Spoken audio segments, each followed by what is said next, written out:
from the mighty and powerful Jay Johns. Come on down, you're the next contestant on Stuff Bear Might Know an Answer To.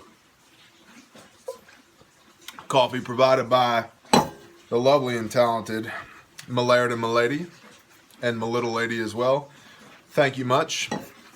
I always brew a pot of coffee on the weekends of this good coffee, and it is currently the weekend, and it's so much better. It's so much better than Folgers. Just saying. Nothing against Folgers. I mean, I'm not a coffee snob. As long as I get it, I'm good to go. But having a pot of good coffee on a cool rainy day like this, I think it's 48 degrees outside. It's been raining all day, and it kind of, we're having brisket and beef stew for dinner. Yummy. Yummy. You know what else we're probably having? A glass of whiskey, because it feels like that kind of day. I'll probably build a wood fire as well. What does this have to do with Jay Johns? Not a dang thing. Not even a little bit. However, it has a lot to do with me, and this is my show. So, Jay Johns, you asked several questions recently, and we're going to hit half of them, and we will hit half of them next week as well. Thank you, brother.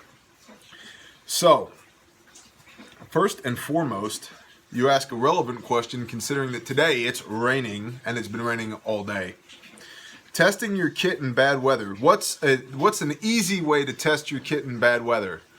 Well, brother, I hate to burst your bubble, but there's not an easy way to test your kit in bad weather. But the way that you do test it in bad weather is you put your kit on and you go get out in the bad weather. I am not well mentally, meaning that I actually love operating in the rain. I love it. It's been raining since Friday morning. So what is that? 48 plus hours, 60 hours it's been raining here. Everything's wet. And I was out Friday morning with a rifle in the woods, just walking. Just walking.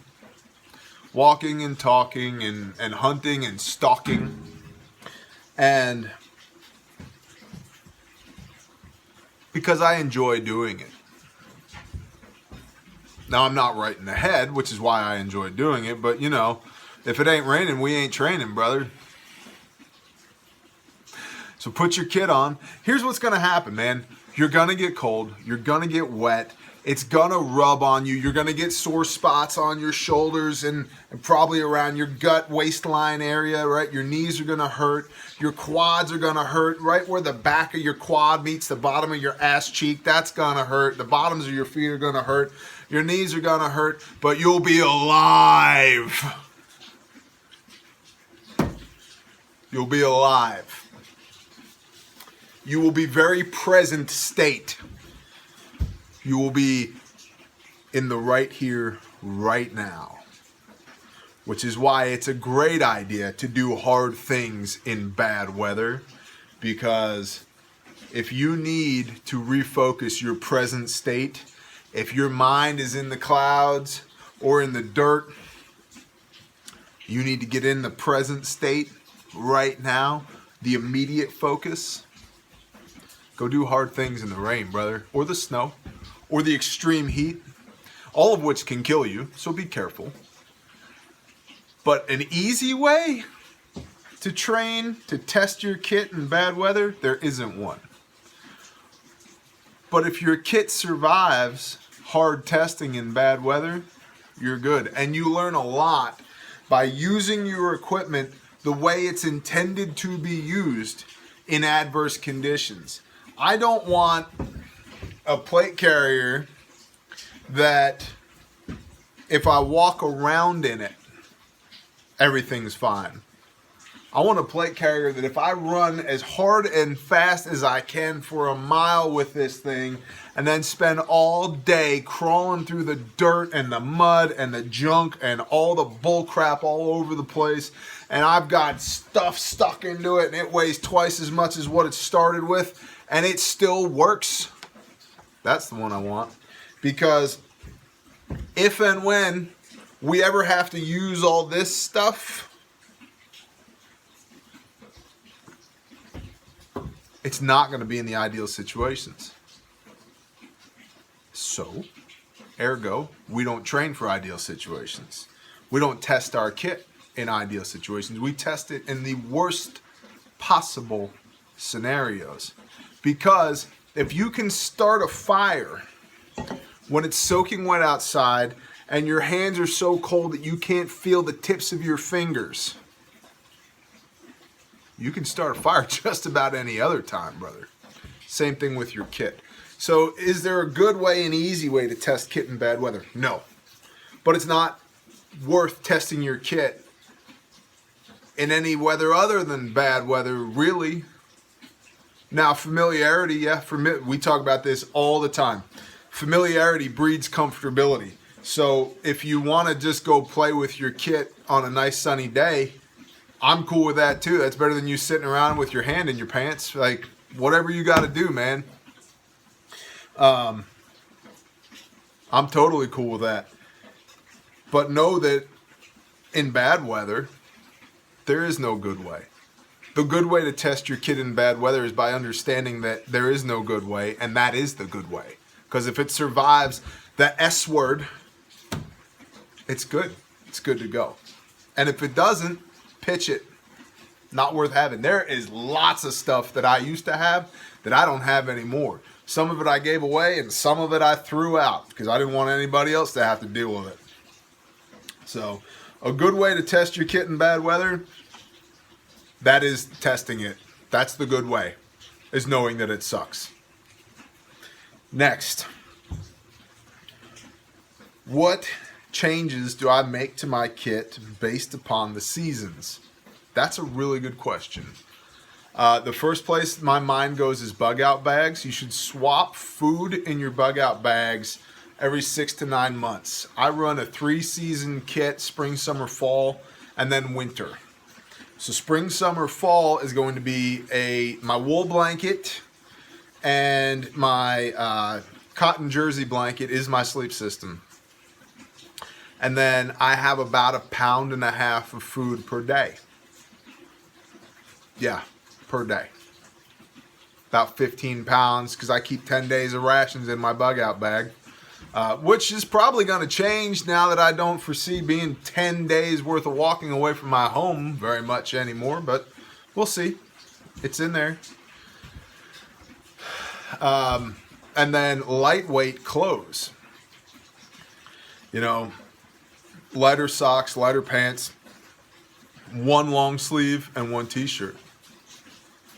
Going to winter, I add a 4.5 pound synthetic sleeping bag to that. In addition to the wool blanket and the jersey cotton blanket.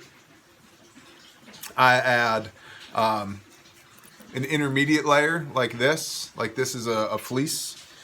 And wool socks. You should have wool socks anyway. Look, man, there's wool socks that are this thin, and there's wool socks that are this thick, okay? When I say wool socks, I mean like winter socks, winter weight socks, okay? Simmer down, take it down a notch. Gloves. A good pair of gloves. I always make sure I have gloves around in the winter.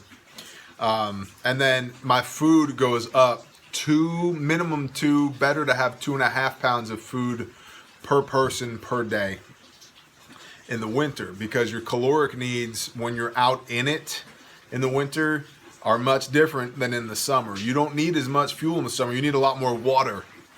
Although people tend to forget to hydrate in the winter, so make sure you're remaining hydrated in the winter.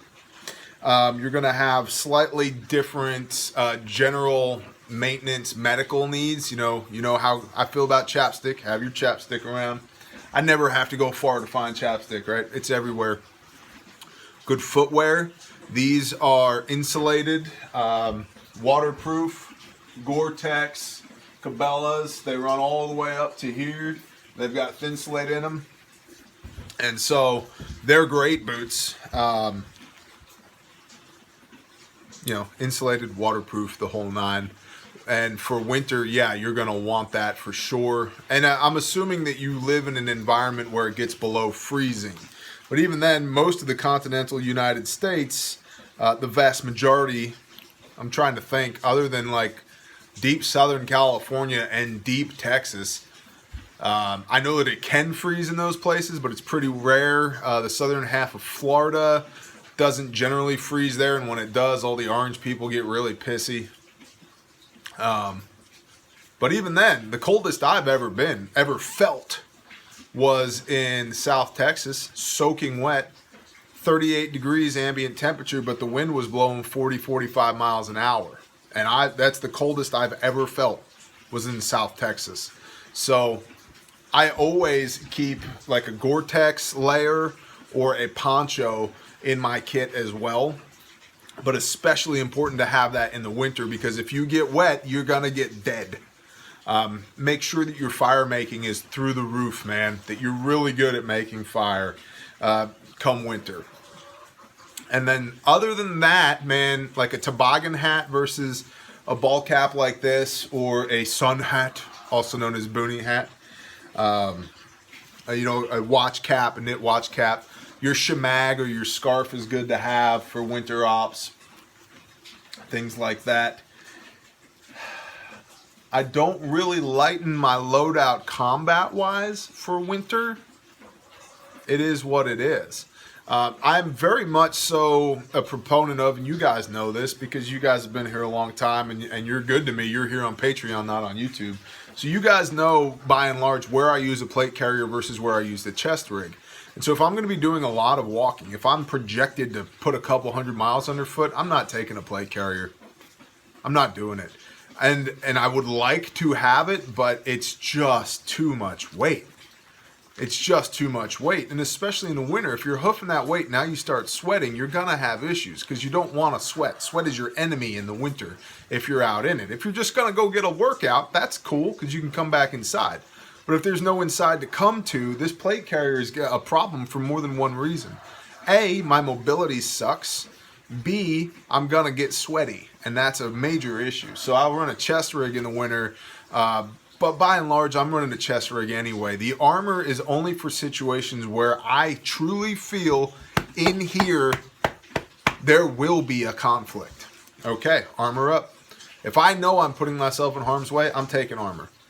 If there's an ability for me to skirt harm's way, I'm not.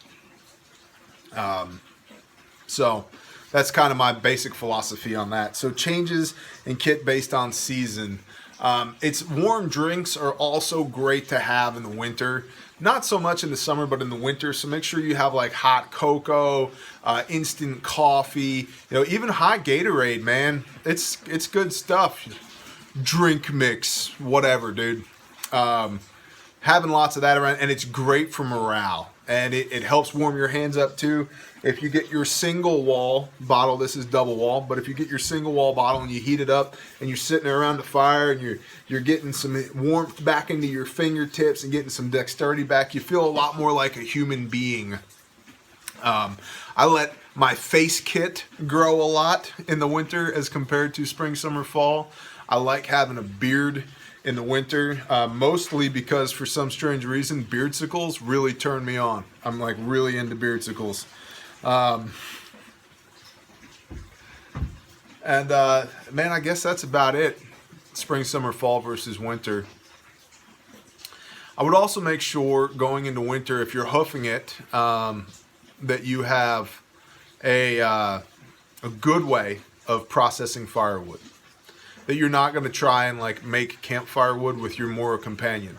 As much as that's a great knife, it's not, I don't want to make a lot of firewood with it. I would rather have, stand by.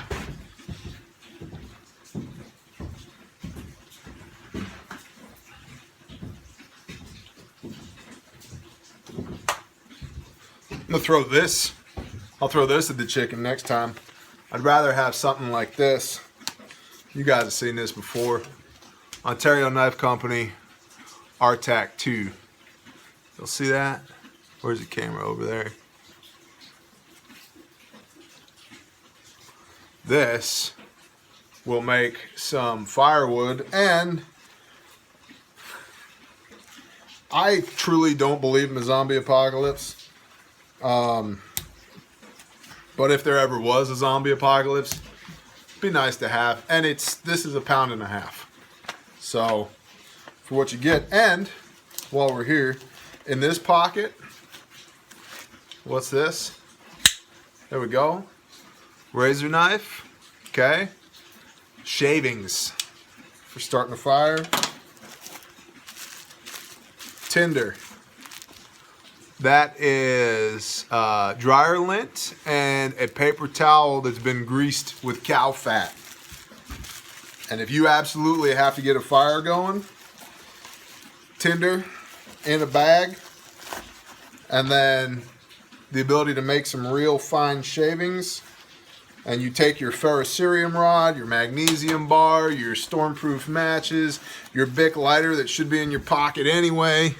But, you know, maybe you got some of these laying around, stormproof matches, whatever. You take that stuff, and now all of a sudden you got a fire. So this knife has a little bit of a fire kit built into it.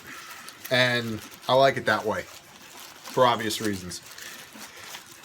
But so I would make sure that you have a way to make some fire in the winter for sure, that your skill set is up, but also that your equipment is adequate and up to the task. Car kits. I'm an advocate of having blankets in your car year-round anyway, but if you don't have blankets in your car year-round, it might be good to have some in your car come winter, and really fall, you know, the middle of fall and beginning of fall through the middle of spring. Great idea to have blankets in your car, because if your car breaks down and you're stuck there or something happens, you may not have enough fuel in your vehicle to keep the vehicle running. So how are you going to stay warm? Cover up, man. Get snuggly. So layer up, cover up. Wool blankets. I love wool blankets. My son is sensitive to wool, which is another reason why it's nice to have those $6 queen size jersey cotton blankets from, I get them at Walmart. And we started getting them to wrap cabinets with for moving cabinets at the wood shop, but they're great blankets. They're like $6. They're very lightweight, but they're something. And I can wrap him in one of those blankets and then wrap him in a wool blanket, and I don't have to worry about him having a reaction on his skin. And I think he'll grow out of that as it goes. So blankets in the car, water in the car, for sure water in the car. And then we won't get too deep into car kits, but maybe road flares as well. So those are kind of my basic changes this time of year especially, right? We're in the middle of October. These are the things to be thinking about. Stay wet. Stay wet. Stay dry. Right.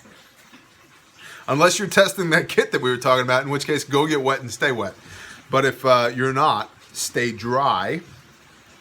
Stay warm, and have ways to remain dry and warm. Here comes my wife back across the creek. The creek must be high. She's hoofing it. And I guess lastly, prioritizing items in the kit. Well, again, this comes to time of year, doesn't it? And it depends on the kind of kit that we're talking about, because there's a combat loadout, and then there's sustainment. So sustainment will be your inch bag, your rucksack, your bug out bag, your whatever, right? Your day pack.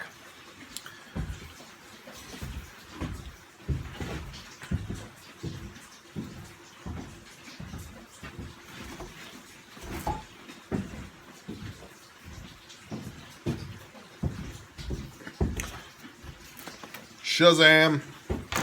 Homestead Defender bag. All right. What all's in here? How do we prioritize what's in here? This is a Homestead Defender bag. So we have in here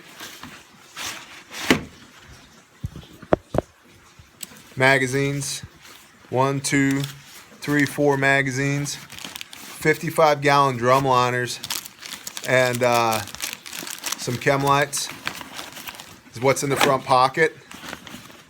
Those drum liners, water collection. I've talked about this before on camera. Water collection, poncho, tarp, sleeping bag. They got 1,000,001 uses. In here we have Bic lighter, a Subway napkin, earplugs, more earplugs, Aquamira water treatment tablets, basics, stuff I need right now. Over here we got a radio. What kind of radio? Ask Gordy. That's what kind. This is a first aid kit.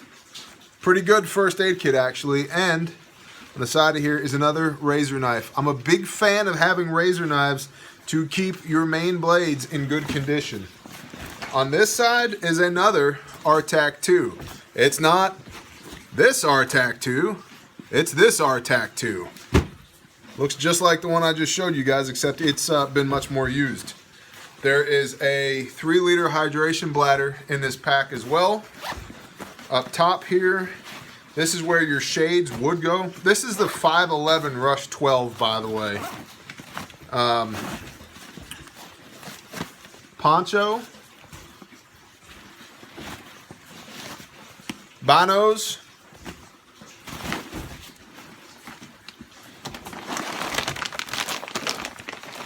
Scooby snacks. More Scooby snacks.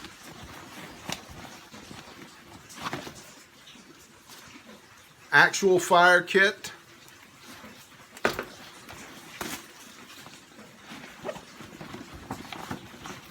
A water bottle. And then let's see, what is that?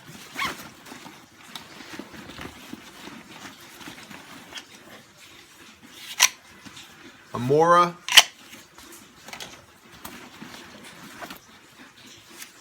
Set of shears. Combat dressing, and a cat tourniquet. Then we have in here some utensils. This is not scripted, by the way. I mean, we've known each other long enough. Y'all know I don't have the patience to script much of anything. All right, so that's the contents of the bag. So, the bag, man. You got to say it from like you're from up north. It's what's in the bag. It's like B-E-G-H, bag. So how do you decide what goes in here when you prioritize a kit? It depends on the purpose of the kit. What are you trying to do? The idea behind this pack, this is a squirter bag. What do I mean by that? Grab and go. The idea behind this bag is if it had to sustain you for 24 hours in a hostile environment, it could.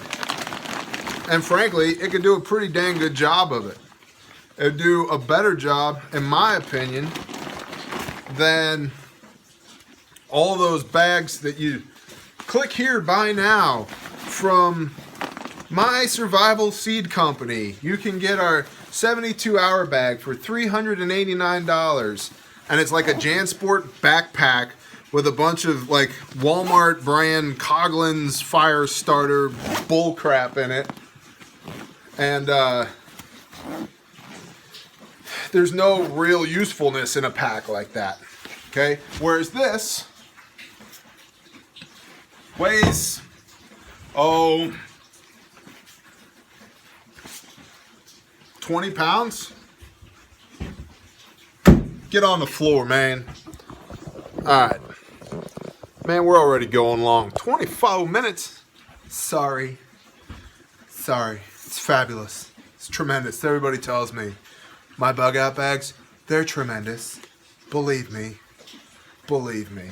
Everybody tells me they're the best. Have you seen her? She's beautiful. Melania, she's beautiful. Beautiful. And Mexico is going to pay for it. Believe me. Believe me. Now, what are you doing with the pack? The idea behind that pack is if you had to grab that pack and we're gone. In a hostile environment, you could do it, and you'd be much better off than one of those prefab bags. So you have, and that's a specialty bag, right? That kind of bridges the gap between combat loadout and sustainment, which is what I wanted it to do. It's a self-contained unit. Most of my bags, the vast majority of my bags, are you're going to have some kind of kit with you plus a bag on your back, unless it's this bag where it has a day pack on the back of it. So let's go with this. How did I decide what goes in here? Well, without diving into that day pack, Dave Canterbury's 5Cs are a great place to start, man. Cutting tool, combustion, cordage, container, and cover. Now, you probably already know that, and that's not really what you're asking me. You're asking me, what gets priority? Those first 5 get priority. The number one thing I think that you really need to have, the hardest thing to reproduce in nature is a container. Just something to carry around water in. All of my kits are redundant on containers. I mean, you see, even in that pack right there, there's a 3-liter bladder and a 1-liter water bottle. That's done on purpose. The reason that's done is because one of those two things will fail. It's just a fact. Just a fact. I mean, there's a 3-liter bladder here. There's a 3-liter bladder here. Both of those with the understanding that if I throw a pack on, I mean, this is standalone, right? But that is designed, the chest rig is designed to run with a pack on. And in that pack, I'll have 1-liter water bottles, probably, hold on, more show and tell.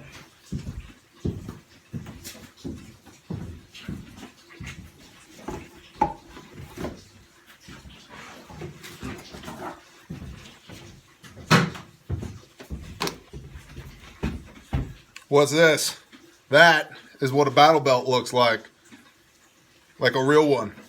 Not like a high-speed day at the range belt, but an actual combat loadout belt. 1, 2 canteens. And that will pair with either of these, the plate carrier, or the chest rig. And so I'll have the ability to carry water, whether it's in a canteen or a bladder or a water bottle or a steel cup, because those canteens, there's 2 steel cups, one underneath each canteen, okay? So water, I'm super redundant on water. The next thing that I'm super redundant on is the ability to make fire. I have Bic lighters everywhere. Everywhere. Next from that, I have stormproof matches. Next from that, I have ferrocerium rods. And next from that, we'll make friction fires. I stock tinder, like I've got, because when I need a fire now, I don't want to mess with it. Can I make a friction fire? Yep. Do I want to? Nope. Time, calories, energy, man. The fewer of all of those things I can spend to get a fire going, the better off I'm going to be in the long run. So my next from there is fire. So container first, then combustion. Cordage is also really hard to make in the wild. It takes up like no space. Like none.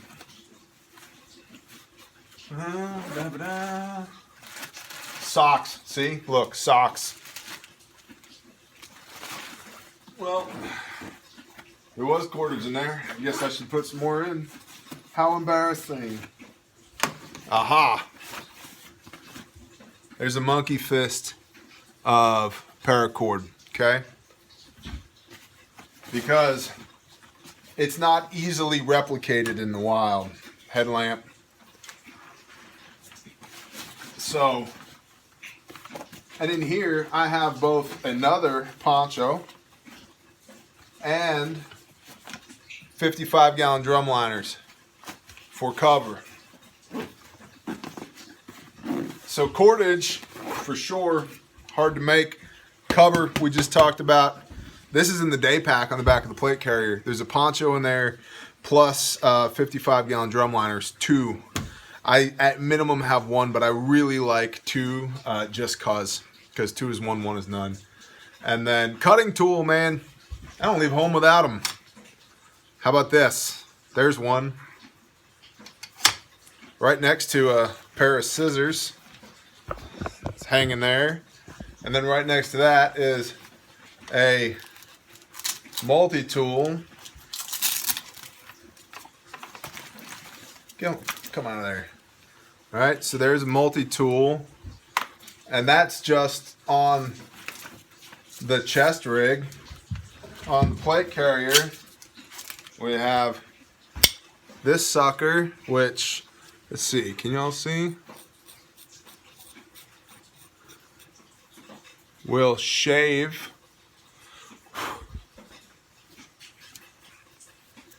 to say nothing of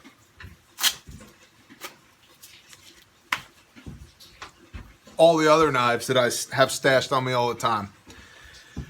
So that's your basics: container, combustion, cordage, cover, cutting tool. Cutting tools. You gotta have, like, you just have to have those 5 in whatever iteration or depth that you want to go into. You need to have those 5 covered. Next after that is food. Yep, food, calories. And you can break into Dave Canterbury's 10 C's, but you need the 5 C's first. Next after that, you can go 10 C's. But for me, after the 5 C's are calories, then I like a compass, and with compass and maps of your area of operation. Then one of my C's is combat. That if I need to affect, if I need to put rounds on target, I can. I don't want to. I pray that I don't have to, but if I need to, I would much rather have it and not need it than need it and not have it. Another C that you would think about would be communications. The ability to talk to other people, whether they're in your group or in your community. Communications. And that is 10 hours of footage on its own. We're already over a half an hour here. So this is probably the longest Patreon video we've ever done. So, but as far as prioritizing, the first 5, the 5 C's of survival first. The next from there would be calories. The next after that would be compass and maps. The next after that would be combat. Do not carry a ruck that weighs more than 30% of your body weight. Can you? Yes. Are you going to enjoy it? Hell no. Are you going to injure yourself? Probably. And don't push yourself too far, too hard day 1 or day 10. Or like, this is a game of inches, man. Get incrementally better every day. Until, if you had to, you could carry a 100-pound ruck. I don't advise that you do, and I think if you're smart about your systems, you don't have to.